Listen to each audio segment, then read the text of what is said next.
They say a marriage takes two people to build, but Evelyn learned it only takes one to burn it down. She gave Raymond 27 years. Her savings, her career, the kind of daily, uncelebrated work that holds a household together without anyone thinking to say thank you. And when he decided he was done, he walked away with the house, the accounts, and a younger woman on his arm, leaving Evelyn at 68 with a short-term rental apartment and a sinking feeling that the life she'd spent 3 decades building had never really been hers. What Raymond never stopped to consider, and what Tiffany never thought to ask about, was the one thing Evelyn still had in her name: a crumbling train depot in a forgotten railroad town that her late father had left her years ago.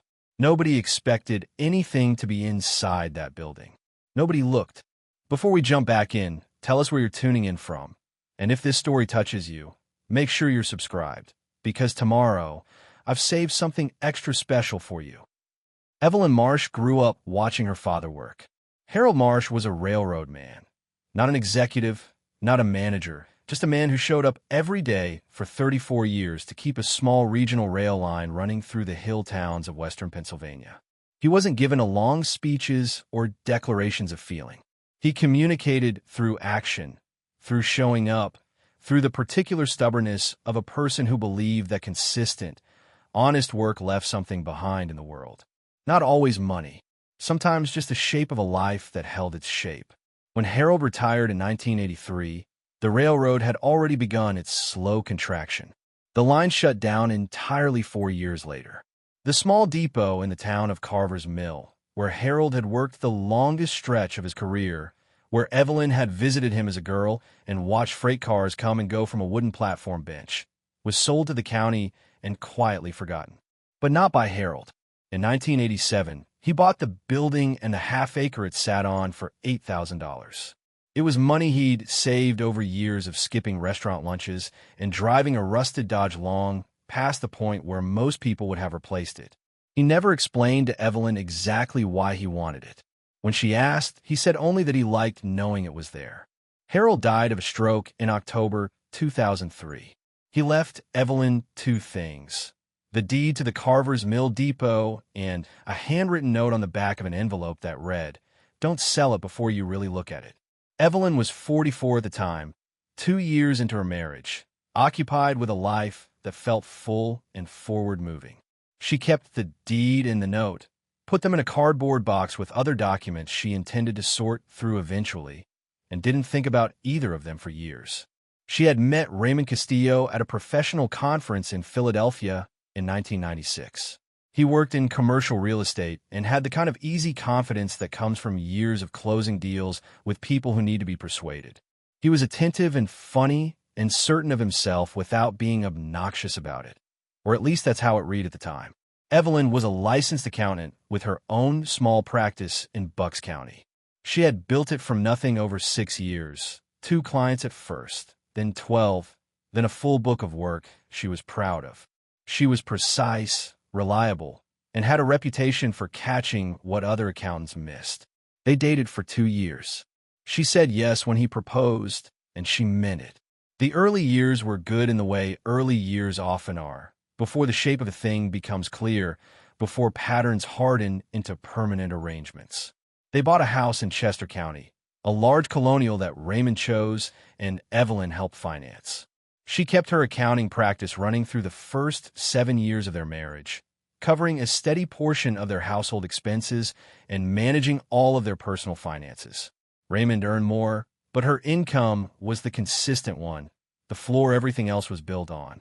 Then Raymond's firm started expanding, and with the expansion came a gradual renegotiation of what Evelyn's time was for. He needed her at client dinners. He needed her available when deals were in motion, and he needed a sounding board at 11 at night. Could she scale back at work? Just temporarily? She could always rebuild the practice later. She scaled back. Later never arrived. By 2010, her practice was effectively closed. She had referred her remaining clients to a colleague and told herself she'd restart things once Raymond's expansion phase settled down. The expansion phase didn't settle down. It just became a normal pace of their life. What Evelyn did instead was keep everything running. She managed the household staff they hired as the Chester County property grew more expensive to maintain. She tracked Raymond's business expenses, organized their investments, and caught two significant accounting errors that his hired firm had let slip past, errors that would have cost them considerably at tax time. She oversaw two major renovations on the property, managing contractors and materials and timelines with the same precision she'd once applied to client portfolios. She planned every trip, every dinner party, every logistical detail of a life that presented very well from the outside. She was, without the title or the salary, the person who made all of it work. They never had children. Evelyn had wanted them. Raymond had agreed in principle and then been too busy in practice year after year, until she was 52 and they stopped having the conversation. She mourned it privately. Raymond filed it away and moved on. The marriage started showing cracks around 2015.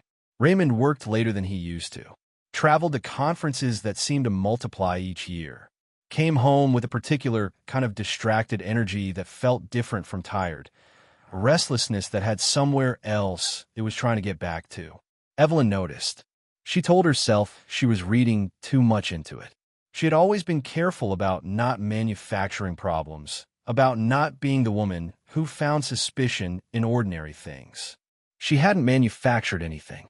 In March of 2018, a mutual acquaintance mentioned Tiffany Voss at a dinner party, mentioned her name in connection with Raymond's firm. In the offhand way people mention things they assume are already known. Evelyn sat across the table and understood in the space of one sentence that she had been the last person in the room to find out.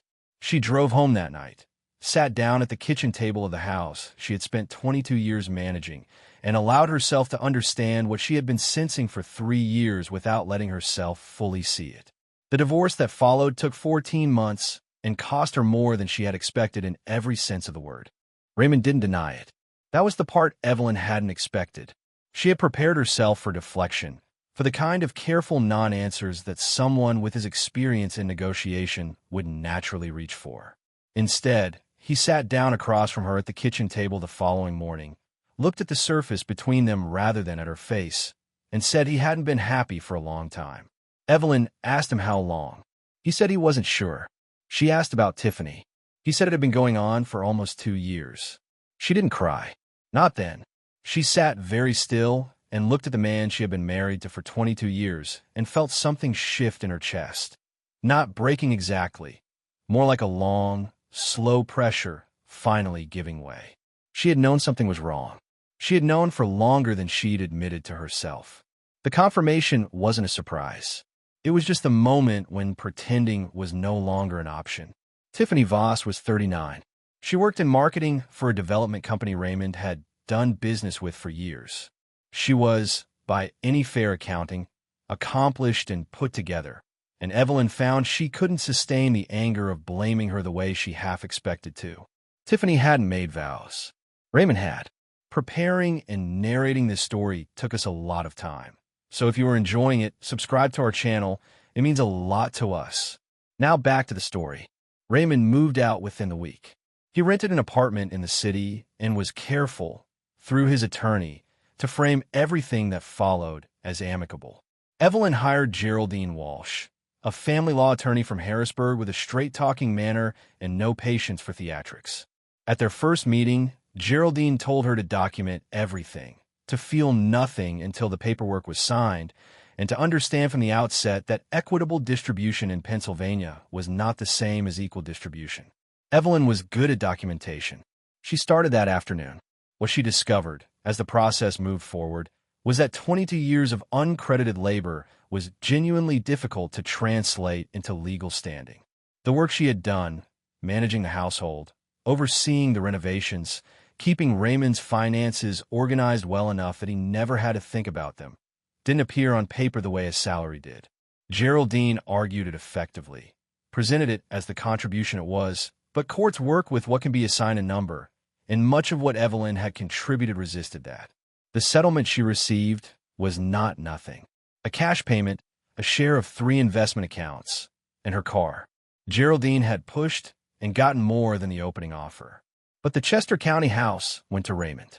His name had been primary on the mortgage from the start. His income had covered the larger share of the payments. The numbers on paper told a clean, simple story, and clean, simple stories tend to win. The numbers on paper didn't mention who had managed every contractor or tracked every invoice or noticed the errors that saved them money 3 separate tax years. Raymond and Tiffany moved into the house before the divorce was finalized. A mutual acquaintance mentioned this in passing, the way people pass along information they think you already have. Evelyn thanked her and ended the call and stood in her rental kitchen for several minutes without moving. The apartment was in Norristown, 20 minutes from the life she'd had. She had chosen it for its proximity to Geraldine's office during the proceedings and then stayed because relocating again required energy she couldn't locate. 3rd floor, 1 bedroom, thin walls, a parking lot outside the single window that faced west. It was clean and she kept it that way, but she moved through it like a person waiting for something else to begin, unsure what that something was or when it might arrive. She was 68. Her accounting credentials were technically still valid, but her practice had been closed for 15 years. The profession had shifted in that time. New software, new compliance requirements, a younger client base that expected things she'd have to relearn from scratch. Starting over at her age wasn't impossible. She knew that, but when she tried to picture it concretely, the picture wouldn't hold. It kept dissolving into logistics she didn't have the energy to solve. Her settlement money would last several years with care. After that, Social Security would cover the basics and leave no room for anything else. She wasn't in immediate crisis, but she was looking at a future that narrowed by the year, and she couldn't find the door that opened it back up. Some nights she sat in the single armchair she'd brought from the old house and tried to think forward, to picture what the next chapter actually looked like, what she was working toward, why it mattered. The picture came back gray and flat every time. A hallway with nothing at the end of it. It was on one of those nights, 3 months after the papers were signed, that she started going through the storage boxes stacked in her bedroom closet. Tax records from years she'd already filed. Old warranty documents for appliances she no longer owned. A box of her father's things she had been carrying from address to address for over 20 years without once opening the flaps. She found the envelope near the bottom, under a folded road map of Pennsylvania from 1991. Harold's handwriting on the front. Inside, the deed to the Carver's Mill Depot, still folded the way he had folded it. And beneath it, the note on the back of a plain envelope. Don't sell it before you really look at it. Evelyn sat on the floor of her Norristown apartment and read the words 3 times. She spent 2 days thinking about it before she did anything. That was how Evelyn had always operated. Not impulsively, not recklessly, but with the kind of deliberate patience that her father had modeled and she had absorbed without being taught. Harold never made a decision standing up. He sat with things, turned them over, let them settle. Evelyn had the same instinct, though Raymond had spent years framing it as hesitation, as a reluctance to commit, as the reason she'd never taken the kind of swings he had. She'd heard it often enough that she'd half believed it. Sitting now with the deed in her hands, she noticed that she didn't believe it at all. What she knew about the Carver's Mill Depot came down to a handful of memories, and whatever Google could tell her. The memories were impressions from childhood, the smell of diesel and old wood, the sound the platform made underfoot, the way her father stood differently there than he did anywhere else, like the building gave him a kind of authority his ordinary life didn't. The Google results were less atmospheric. A brief mention in a county historical registry, a low-resolution photograph from what appeared to be the early 90s, and a short paragraph about the rail line's closure. The depot was listed as a private structure in deteriorated condition. No further details.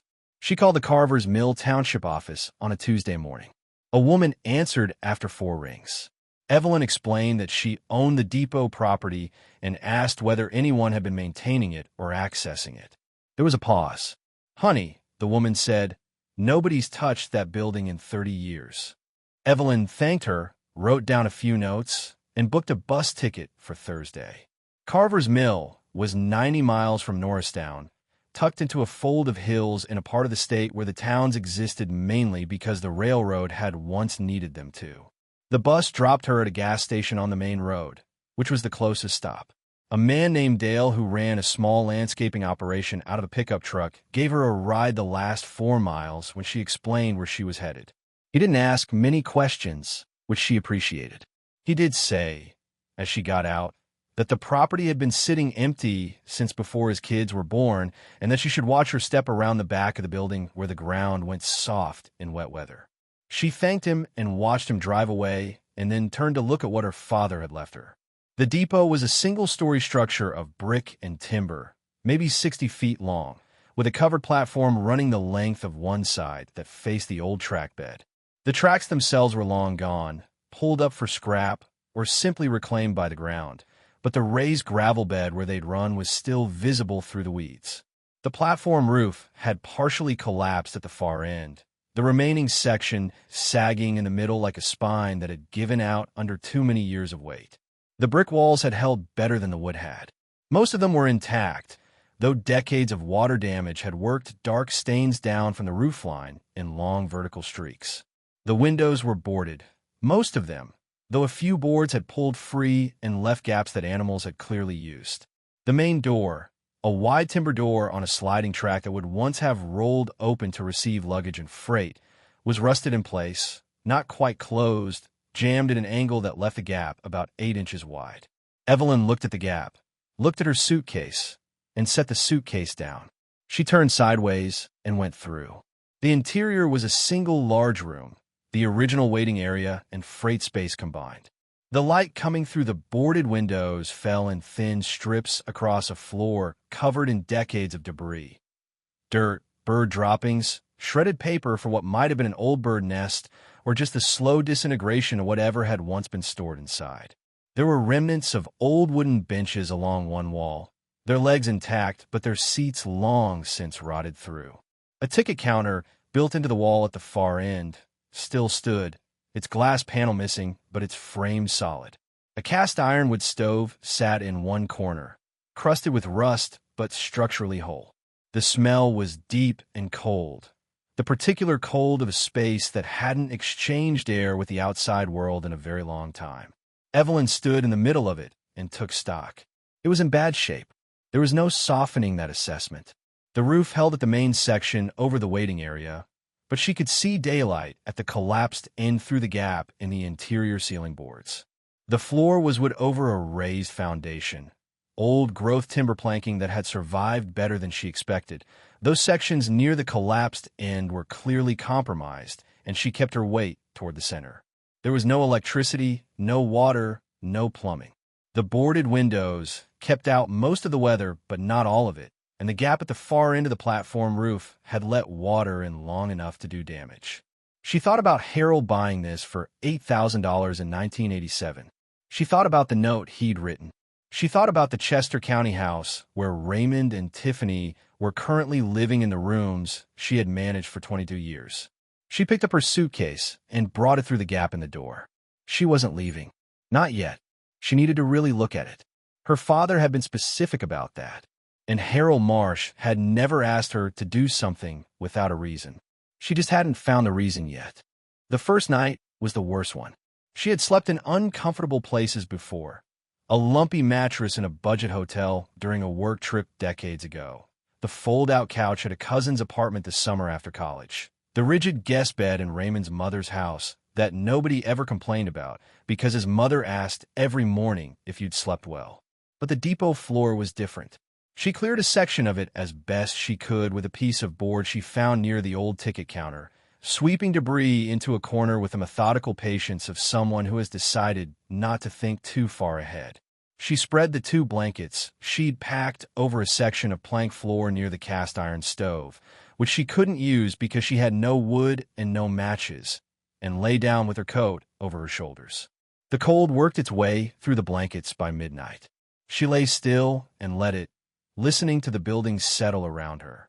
Old structures have a specific vocabulary of sounds, the tick and groan of timber responding to temperature, the way wind finds every gap and speaks differently through each one. She had been in enough renovation projects to recognize the sounds of a structurally sound building as distinct from one that was genuinely failing. The depot talked all night, but it held. She woke stiff in every joint, her hip aching from the floor, her mouth dry. Through the gap in the boarded window nearest her, a thin band of gray morning light. She lay still for a moment and thought about Raymond waking up in the Chester County house, in the bedroom she had decorated and the bed she had chosen, and then she stopped thinking about that because it was a direction that had no useful destination. She got up. She found water in a plastic bottle at the bottom of her bag, drank half of it slowly, and went outside. The morning was cool and overcast, the hills around Carver's Mill pressing in from three sides. The town itself was visible from the depot property, a short main street of maybe 8 buildings, a gas station, a church with a sign out front, a few scattered houses on the roads leading out. The old track bed ran behind the depot and disappeared into the tree line in both directions. A crow was picking through the weeds along the platform edge, completely unbothered by her presence. She walked into town. It took 12 minutes at her pace. The general store was run by a woman named Connie Babcock, who was somewhere in her mid-50s, with the kind of face that has spent years outdoors and doesn't apologize for it. Connie looked at Evelyn the way small-town people look at someone they haven't placed yet. Attentive, not unfriendly, waiting for context. Evelyn told her she owned the old depot property and was spending some time there. Connie put down the invoice she was holding. "The Henderson Depot," she said, using the old name for it, the name from before Harold bought it. "Marsh," Evelyn said. "My father bought it in 1987. Harold Marsh." Connie thought about that for a moment. "You've got somewhere to sleep out there?" "I'm managing." Connie looked at her for another beat, then turned and started pulling things from the shelves without being asked. A box of matches, 2 fat candles, a bag of rice and a bag of dry beans, a small camping pot, a bottle of filtered water. She set them on the counter and added a wool blanket from a shelf near the back that Evelyn hadn't noticed. "I don't need charity," Evelyn said. "I'm not offering it," Connie said. "I'm selling you supplies. The blanket's $12. The rest is what it is." She named a total that was lower than it should have been. Evelyn paid without arguing. She walked back to the depot carrying the bag and felt something she hadn't felt in months. Not happiness exactly, more like the sensation of moving in a direction rather than standing still. The next several days developed their own shape. She woke at first light, walked to Connie's store every 2 days for food and water, spent the hours between cleaning. She had brought a small battery lantern in her bag and used it sparingly, moving through the depot section by section, clearing debris, pulling rotted boards away from the walls, getting a clear picture of what she was working with. The main section of the building was sounder than she'd first assumed. The foundation was stone, dry set in the old way, and it had moved very little in a century. The brick walls above it were solid. The roof over the waiting area leaked at one corner, but was otherwise intact. The collapsed section at the far end was a separate problem. The timber supports there had failed, but the failure was contained. It hadn't spread. Connie started saving her a cup of coffee behind the counter each morning without being asked and without making anything of it. On the 5th night, a storm came through from the northwest and hit the valley hard. Evelyn heard it building for an hour before it arrived, pressure dropping, the trees along the track bed moving in a way that had intent to it. She moved her blankets to the far end of the main room, away from the leaking corner, and sat with her lantern and waited. The rain hit the roof like gravel thrown by the handful.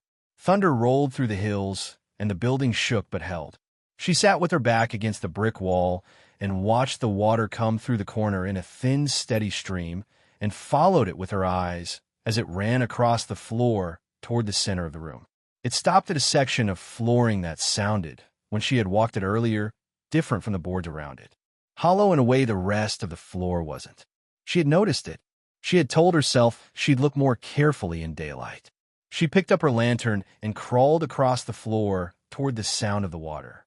The floor section was 3 boards wide and about 4 feet long, set slightly apart from the surrounding planks in a way she hadn't registered consciously the first time she walked it.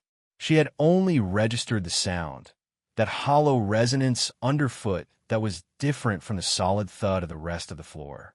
Now, with her lantern held close, she could see that the boards here had been cut deliberately. The seams were too clean for settling. Someone had sawn them with intent. There was no visible handle, no latch, no hardware of any kind. Just the cut line and the hollow sound. She pressed along the edge of one board with both hands and felt it give slightly, a pivot rather than a lift. She shifted her grip, pressed one end down, and the other end rose a half-inch. She got her fingers under it and pulled. The board came up, then the two beside it, hinged together on a strip of canvas tacked to the underside, a simple old solution to the problem of a hidden compartment that needed to be opened without tools.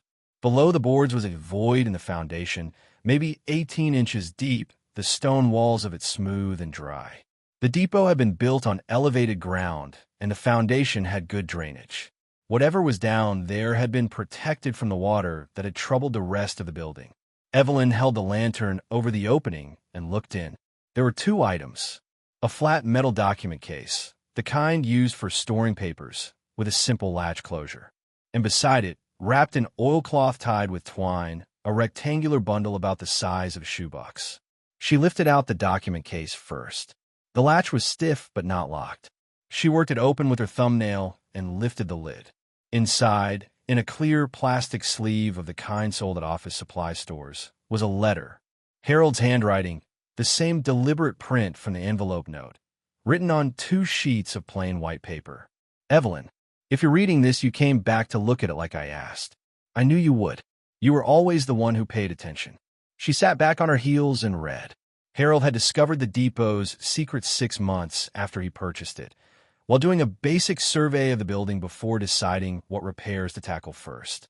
The hollow section of floor had drawn his attention the same way it had drawn hers, and he had found what previous owners had left behind, a collection of materials that the original station master had apparently accumulated over the course of a 40-year career running the Carver's Mill Depot, sealed away at some point before the line closed and never retrieved. What the station master had left was specific. A collection of original Pennsylvania Railroad stock certificates from the late 1800s and early 1900s, some of them issued under lines that had since been absorbed into larger companies and were now considered historically significant documents. A set of original operating journals from the depot's first 2 decades, hand-ledgered in careful ink, covering arrival and departure records, freight manifests, personnel accounts. 3 original brass station lanterns, the kind issued to rail lines in the 1890s, in near-perfect condition. A framed original Pennsylvania Railroad promotional poster from 1903, rolled carefully and sealed in oilcloth. And a small locked tin containing 24 gold coins, American Eagles from the late 1800s, which the station master had apparently accepted as payment from a private freight customer and never reported. Harold had taken none of it. He had rewrapped everything in fresh oilcloth, placed it back in the compartment with the stock certificates and journals in the document case, and sealed the floor back up. He had spent the following 2 years quietly researching what he'd found, visiting libraries, writing letters to railroad historical societies, consulting a retired dealer in Philadelphia who specialized in historical documents and artifacts. By my best information, Harold's letter continued, the certificates and journals alone are significant to collectors and institutions. The lanterns and the poster I've had looked at informally. The coins are real and pure. I had a man I trusted look at the whole collection in 1989. He told me the total value at that time was somewhere between $60,000 and $90,000. That was 35 years ago. I don't know what it's worth now, but I believe it's more. I didn't sell it. I thought about it, but something felt wrong about selling what I hadn't earned. I thought maybe someday it could be useful to you in a way I couldn't predict. I thought the depot itself might become something if someone had reason to invest in it. I thought a lot of things. Mostly, I just felt it wasn't mine to spend. Take it to someone who knows what they're looking at. Don't take it to the first person you find. Ask around. Be careful who you trust with this. You were always the careful one. That was never a weakness. Love, Dad. Evelyn sat on the floor of the Carver's Mill Depot in the middle of a rainstorm and read the letter twice. The lantern threw unsteady light across the walls. Water ran steadily from the leaking corner. Outside, the storm moved through the valley with no particular hurry. She opened the oilcloth bundle. The lanterns were there, nested in cloth, exactly as Harold had described. She lifted one out and turned it slowly in the light. The brass was dark with age, but intact, the glass globe uncracked, the original wick mechanism still in place. Even she, with no expertise in railroad artifacts, could see that it was a beautiful object. Her father had carried this knowledge for 16 years without spending a dollar of it, had watched her marry Raymond, watched her close her practice, watched her life narrow, and had said nothing because he trusted her to find it when she needed it. She pressed her hand flat against the cold floor and stayed there for a long time. She waited a week before doing anything with what she'd found. That might seem like a long time to sit on a discovery of that size, but Evelyn was her father's daughter, and Harold's letter had been specific. Don't take it to the first person you find. Ask around. Be careful who you trust with this. She spent the week researching. Connie's store had unreliable Wi-Fi, but it was enough. She looked up railroad artifact dealers, historical document specialists, auction houses that handled Americana. She read forum posts from collectors discussing the market for Pennsylvania railroad materials. She found a reference in a Railroad Historical Society newsletter from 3 years ago to a dealer in Philadelphia named Mr. Nakamura, who was described by the newsletter's author as the most knowledgeable person on the East Coast for pre-1920 railroad documents and memorabilia. She found his contact information, called from the depot's front platform on a morning when the signal was strong enough, and told him briefly what she had. There was a pause. "Can you bring it in?" he said. She took the bus to Philadelphia on a Thursday, carrying the document case and the oilcloth bundle in a large canvas bag, the kind that announced nothing about its contents. Mr. Nakamura's shop was on a narrow street in the old city neighborhood, its window dressed with a single framed rail map and a brass locomotive bell. He was a compact man in his late 60s, deliberate in his movements, who examined each item without speaking for almost 40 minutes while Evelyn sat across from him and waited. When he put down the last of the stock certificates and looked up, his expression was professionally composed, but his eyes had something else in them. "Your father knew what he had," he said, "and he knew what he was doing, keeping it together as a collection rather than selling pieces off individually. The certificates and journals together tell a coherent institutional history that makes them considerably more valuable to the right buyer than they be separated." He named a figure for the full collection that made Evelyn set down her coffee cup carefully. The gold coins alone were worth more than Harold's 1989 estimate for the entire collection. The railroad poster had become sought after among a particular class of collector. The lanterns were the kind of objects that museums and serious private collectors competed for. Total current market value, Mr. Nakamura told her, was between $310,000 and $380,000, depending on the buyer and the venue. Evelyn asked him to recommend an auction approach for the certificates and journals, a private sale for the poster and lanterns through his existing client network, and a coin dealer he trusted for the Eagles. He handled all three over the following 6 weeks. She retained 2 of the lanterns, one because it was the most beautiful object she had ever held, and one because Harold had clearly spent time with it based on the way it had been wrapped. Those 2 she kept. The net proceeds came to $290,000. She opened a new bank account the same day the last payment cleared. Then she sat down with a legal pad and worked out a plan the way she had always worked out plans, column by column, line by line, nothing assumed. The depot would cost money to restore, not a symbolic amount. Real money spent with care on work that would last.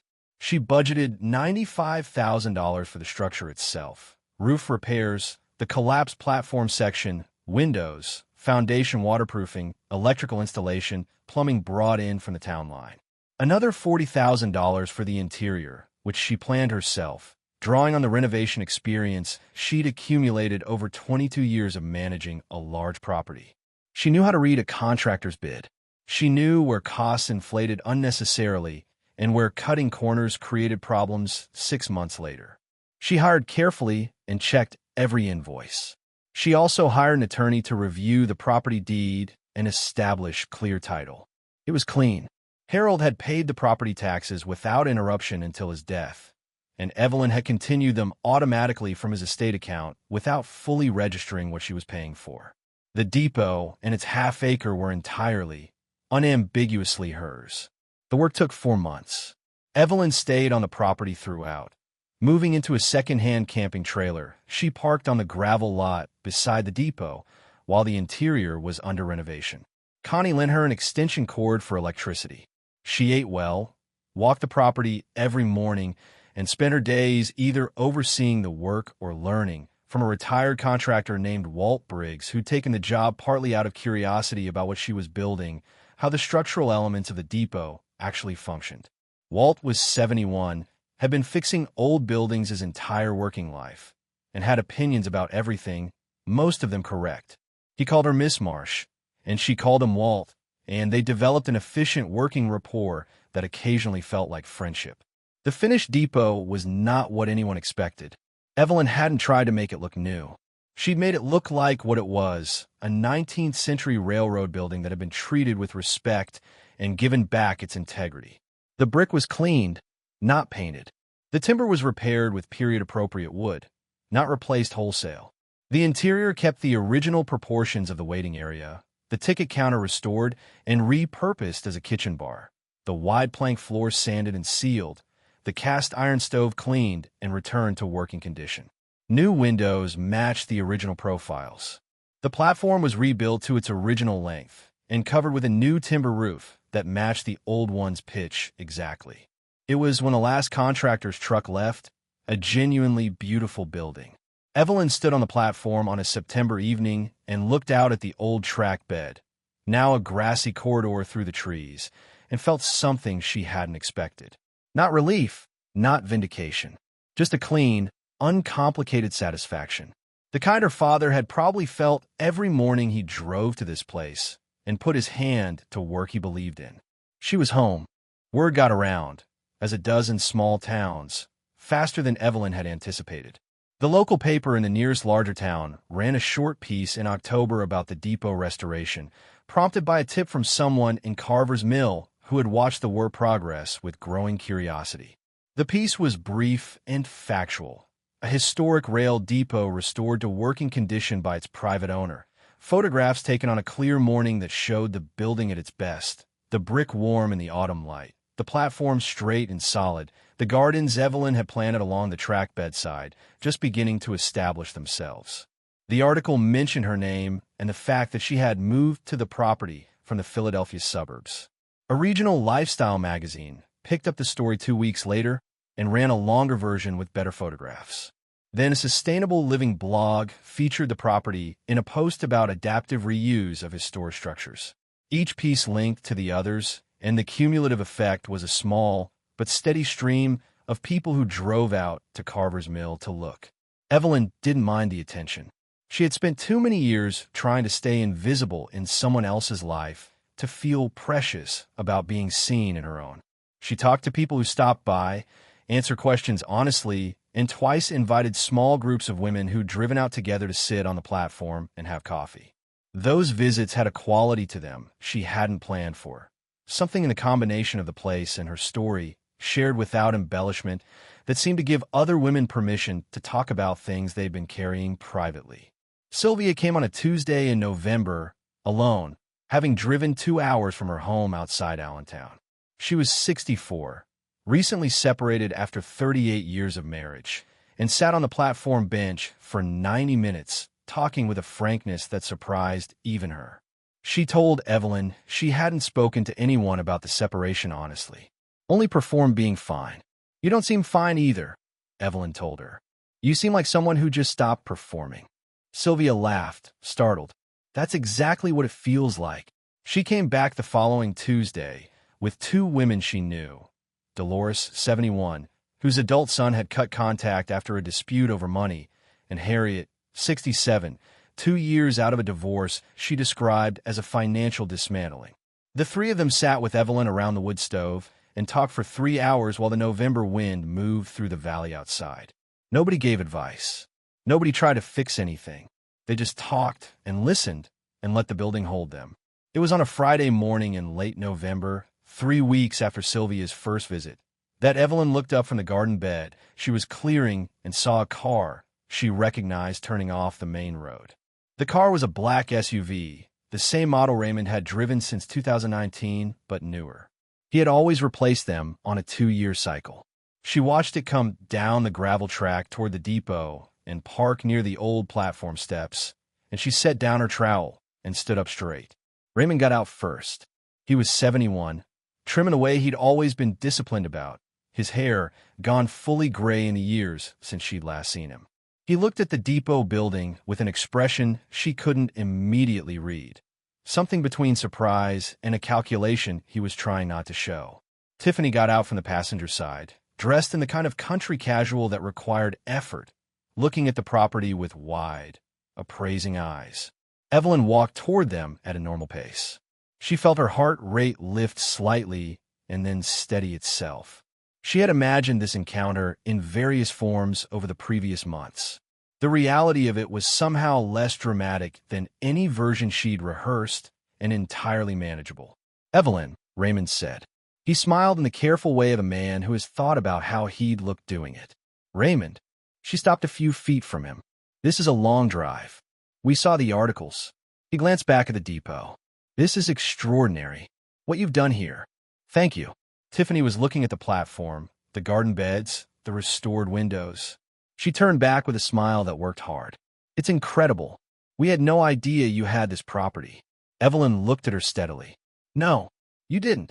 A brief silence. Raymond shifted his weight. "Can we walk around?" he asked. "I'd love to see what you've done with the interior." "You can see it from here," Evelyn said. Her voice was even, not cold. She wasn't performing composure. She actually felt composed. "What do you want, Raymond?" He had the grace not to perform offense at the directness. He exhaled slowly. "The house is under contract. We're selling." "I heard." His eyes came up quickly. "From who?" "People talk. I don't follow your situation closely, but things get back." He nodded. They were selling because they had to. She didn't need him to confirm that. The Chester County market was strong enough that they'd clear the mortgage and walk away with something, but not the windfall he'd imagined holding the property would deliver. His development partnerships had underperformed. Tiffany's income from a marketing firm was good, but not large enough to sustain the lifestyle they'd built around Raymond's projections. "We're relocating," he said, scaling back, starting fresh somewhere smaller.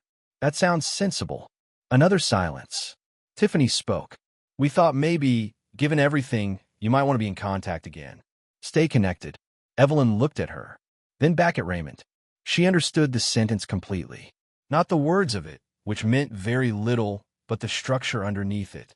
They had seen the articles. They had done the math. They wanted proximity to whatever she had built here in case they needed it later. She thought of Harold's letter. "You were always the careful one." That was never a weakness. "Raymond," she said, "I spent 22 years managing a life that was supposed to be ours. I tracked every dollar, oversaw every renovation, organized everything that kept your household running while you treated it as background. I got a settlement that didn't come close to reflecting that.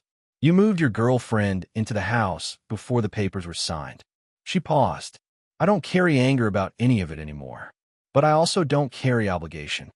Raymond looked at the ground. "I built this myself," Evelyn continued, "with my father's foresight and my own work. Nobody helped me do it. What's here is mine, and it's going to stay mine." Tiffany started to say something. Evelyn turned to her. "I don't have anything against you personally," she said. "I mean that. But you drove 90 miles, and it wasn't to admire the brickwork. I think you both know this visit is over." She turned and walked back toward the depot. Raymond called her name once. She didn't stop. She watched their car reach the main road and turn toward the highway, and then she went inside and put the kettle on. Harriet was coming at 2 o'clock. Dolores had called that morning to say she'd be bringing a woman she'd met through her church, a 69-year-old named Rose who had recently lost her home in a divorce settlement and was sleeping in her daughter's spare room and trying to find a way to feel like herself again. Evelyn had said to bring her. She had learned, over the months since Sylvia's first visit, that the depot had a quality that was difficult to name but easy to feel. Something about the age of the building, the weight of its history, the fact that it had been left for dead and come back. People responded to it physically before they responded to it intellectually. They walked in, and their shoulders dropped. They sat down and stopped performing. She hadn't designed that effect. It was already in the walls. The gatherings had no formal structure. Evelyn had resisted every suggestion that she turn them into something organized, something with a name and a schedule and a stated purpose. What they were was simpler than that. Women came, sat around the wood stove or out on the platform, depending on the weather, talked about what was actually happening in their lives, and listened to each other with the kind of attention that most of them hadn't received in years. Sometimes they came back. Sometimes they brought someone else. The group was never the same 2 weeks running, and that felt right. Connie had started joining occasionally, closing the store an hour early on Tuesdays when she could manage it. Walt came by once, not for the gathering, but to fix a hinge on the platform gate that had been bothering him since November, and stayed for coffee and ended up sitting with 4 women for 2 hours, listening more than talking, leaving in a quieter mood than he'd arrived in. He didn't say anything about it afterward. He just fixed the hinge well. In February, a journalist from a Philadelphia publication drove out to interview Evelyn for a piece about women reinventing their lives after 60. Evelyn agreed to the interview with the condition that she could read the piece before publication and request changes if anything felt wrong. The journalist agreed. The piece ran in March and was shared widely enough that Evelyn's phone spent 3 days receiving messages from women she'd never met, from Pennsylvania and beyond, telling her their own versions of the same story. She responded to everyone. Not with advice, not with a program, not with a link to something, just with a sentence or 2 acknowledging what they'd said. It took a week of evenings. It was worth the time. In April, she had a proper garden going, 3 raised beds along the sunny side of the depot, a cutting garden along the platform edge, a small herb bed by the door that she used constantly. Growing things turned out to suit her in ways she hadn't anticipated. It required the same qualities she'd always had: attention, patience, the willingness to respond to conditions rather than impose a predetermined outcome, but gave back something more immediate than a balanced spreadsheet. Things grew. You could see them. On a warm evening in May, sitting on the platform after the week's gathering had wound down and the last car had left the gravel lot, Evelyn thought about Raymond's visit. She had replayed it occasionally in the months since, not obsessively, but the way you turn over a stone you've already identified, just checking. What she found each time was the same thing. No residual anger. No satisfaction at his diminished circumstances. She genuinely didn't wish him difficulty. What she felt about Raymond, when she was honest about it, was something close to indifference, and that indifference had been hard-earned and was worth keeping. 22 years was a long time to spend with someone. It left marks regardless of how it ended. But marks were not the same as wounds, and wounds, given enough time and the right conditions, were not permanent. She thought about Harold more often than she thought about Raymond. Her father had lived his entire life at a modest scale. Modest income, modest house, modest ambitions by the world's accounting, and had managed through patience and care and a refusal to spend what wasn't clearly his to spend to leave his daughter the means to start over at 68. He hadn't been able to protect her from the marriage or the years of slow erasure or the settlement that underpaid her contribution. But he had made sure that when she finally needed ground to stand on, there was ground. She had framed his letter and hung it on the wall beside the restored ticket counter, where she saw it every day. Not as a shrine, just as a reminder of what careful love looked like in practice. On her 70th birthday in June, the platform was full. Connie came. Walt came and brought his wife, a small woman named Eleanor who turned out to have strong opinions about raised bed drainage and was right about all of them. Sylvia came from Allentown. Dolores and Harriet and Rose came together in one car. 6 other women Evelyn had come to know over the previous year filled in the rest of the platform benches, and someone had brought a cake without being asked. Evelyn stood at the end of the platform and looked at the faces turned toward her and felt the particular fullness of a moment that has earned itself. She hadn't planned a speech. She gave one anyway, short and without ceremony. "My father bought this building because he liked knowing it was there," she said. "I understand that now, in a way I didn't before. Some things don't need to justify themselves constantly. They just need to be there, solid, waiting for whenever you finally need them." She looked at the depot wall behind her, The clean brick, the restored windows, the timber roof that would stand another 100 years with ordinary care. I needed this. And it was here. That was enough. That was everything. Up next, you've got two more standout stories right on your screen. If this one hit the mark, you won't want to pass these up. Just click and check them out. And don't forget to subscribe and turn on the notification bell so you don't miss any upload from us.